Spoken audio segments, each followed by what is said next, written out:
నమస్కారాలండి. ఈరోజు friendship day శుభాకాంక్షలు ప్రతి ఒక్కరికి.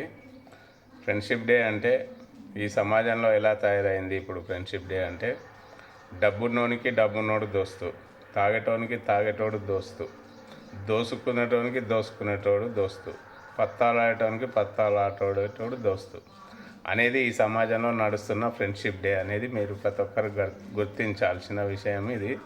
ఎందుకంటే డబ్బు ఉంటే ఊరంతా చుట్టాలే అనేది ఈ సమాజంలో నడుస్తున్నది.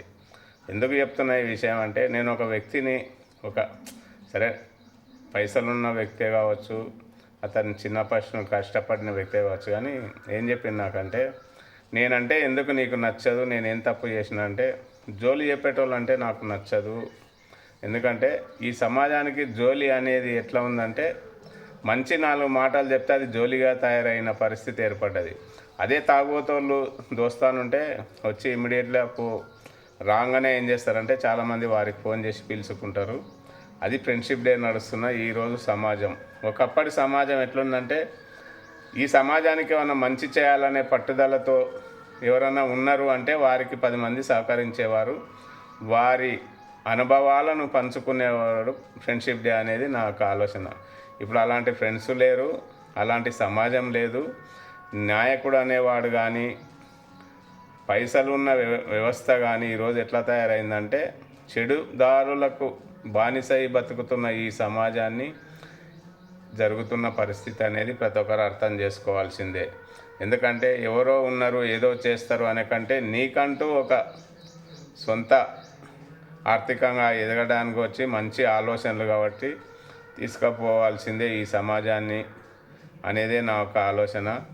ఎందుకంటే చిన్నప్పుడు మా నాన్న చెప్పిండు, స్నేహం అంటే ఎలా ఉండాలంటే మనకు తగ్గ స్టేజీ అని ఉండాలి, చిన్నప్పటి నుండి బతికి చెడ్డోడు అన్నవి ఉండాలనేదే నా ఒక ఆలోచన.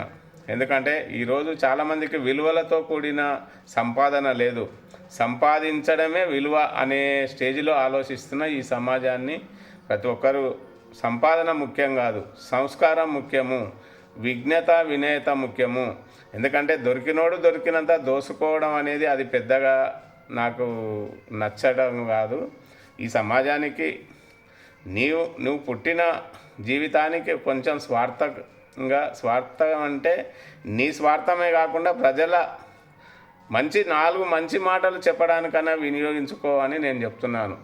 ఎందుకంటే చాలామందికి నచ్చట్లేదు, వీడు అడ్డం మాట్లాడతాడు, వీడు నిలువు మాట్లాడతాడు, వీడిని తొక్కేసేయాలి, వీంది ఏంది నడవదు, మేమే ఈరోజు మొత్తం నడిపిస్తున్నాం, మేమే ఆల్రెడీ ఏదున్నా మాదే నడుస్తుంది, వాంది ఏంది నడవకుండా చేయాలనుకుంటున్నారు అంటే వారు గెలిచినట్టు కాదు. అది దుర్మార్గులను చూసి మనం ఎందుకు వాళ్ళు జోలుకోవాలని వదిలేయడమే, ఇంకా అంతకుమించి చేసింది లేదు. మంచోడు చేసే పని ఏముంటుంది? దుర్మార్గులకు దూరంగా ఉండడము, దుష్టుని చూసి దూరంగా ఉండడము, మంచి 4 మాటలు చెప్తే సహకరించని ఈ సమాజానికి ఇక ఏం చేయలేని పరిస్థితే తప్ప, చేతులెత్తి దండం పెట్టడం తప్ప చేసేది ఏం లేదు.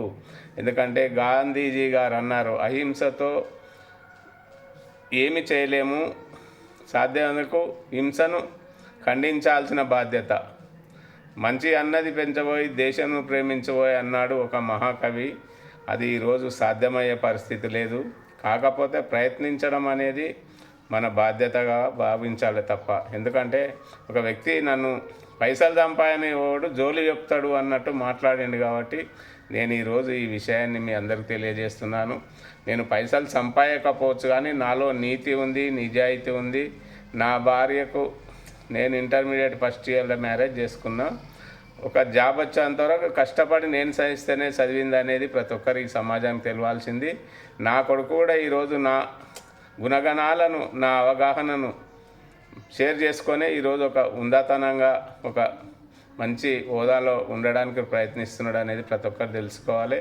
ఎందుకంటే డబ్బు ఉంటేనే విలువ అనేది ఈ సమాజం ఒక రూపుమాపడానికి ప్రయత్నించండి. డబ్బు అవసరమే, కానీ ఎంతవరకు అవసరము, ఏ స్టేజ్లో సంపాదిస్తే అవసరం, సొసైటీ అవసరమే, సొసైటీ కూడా ఎంతవరకు అవసరం అనేది ప్రతి ఒక్కరు ఇది గమనించాలి. మంచి సొసైటీని మంచి గుణాలున్న వ్యక్తులతో సొసైటీ చేయడం చాలా అవసరం. ఎందుకంటే చెడు దారులతో సొసైటీ చెడునే నేర్పిస్తుంది, మంచి దారిలో ప్రయత్నించడం మంచినే నేర్పుతుంది అనేది ఈ సమాజం గుర్తించాల్సిన బాధ్యత ఉంది. ఎందుకంటే పైసలే ప్రాముఖ్యత కాకుండా ఈ సమాజంలో ఒక గుర్తింపు రావాలంటే కొంచెం అన్నిటికీ బానిసై బతకడానికి మర్చిపోవాలని కోరుకుంటున్నాను.